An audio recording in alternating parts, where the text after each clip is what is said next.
மண்பானையில செய்வாங்க. பாட்டு பாடி பிரார்த்தனை பண்ணி பொங்கல் வைப்பாங்க.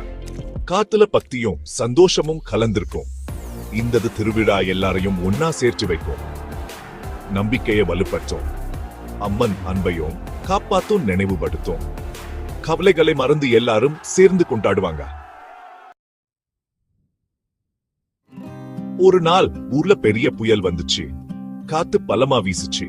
கடல் சத்தமா கர்ஜிச்சு. மரங்கள் ஆடுச்சு. எல்லாரும் பயந்துட்டாங்க. லதா என்ன சின்ன பொண்ணும் பயந்து போயிட்டா. அவங்க அப்பா அம்மா வெளியூர் போயிருந்தாங்க. அவ வீட்ல தனியா இருந்தா. புயல் இன்னும் பலமாச்சு. லதா கண்ணை மூடிக்கிட்டு அம்மனை வேண்டிக்கிட்டா. அம்மா, எங்களை காப்பாத்து, புயலை அடக்கு, நாங்க பயப்படுறோம்.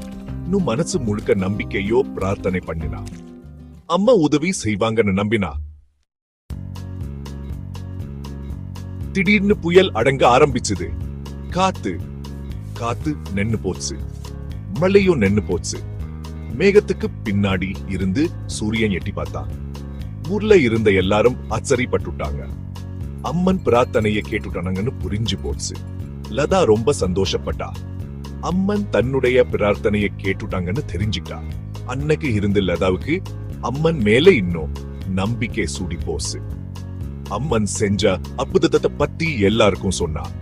அம்மன் தங்களை காப்பாத்தினதுக்கு ஊர்ல இருந்த எல்லாரும் நன்றி சொன்னாங்க. அம்மனை இன்னும் பக்தியோட வேண்டிக்கிட்டாங்க. நம்பிக்கை இருந்தா அம்மன் எப்பவும் காப்பாத்துவாங்கன்னு எல்லாரும் நம்பினாங்க. அம்மா, எங்களை காப்பாத்து, புயலை அடக்கு, நாங்க பயப்படுறோம். இன்னும் மனசு முழுக்க நம்பிக்கையோ பிரார்த்தனை பண்ணினா. அம்மா உதவி செய்வாங்கன்னு நம்பினா. திடீர்னு புயல் அடங்க ஆரம்பிச்சது. காத்து காத்து நின்னு போச்சு. மழையும் நின்னு போச்சு. மேகத்துக்கு பின்னாடி இருந்து சூரியன் எட்டி பார்த்தா. ஊர்ல இருந்த எல்லாரும் ஆச்சரியப்பட்டுட்டாங்க. அம்மன் பிரார்த்தனையை கேட்டுட்டாங்கன்னு புரிஞ்சு போச்சு. லதா ரொம்ப சந்தோஷப்பட்டா. அம்மன் தன்னுடைய பிரார்த்தனையை கேட்டுட்டாங்கன்னு தெரிஞ்சுட்டா.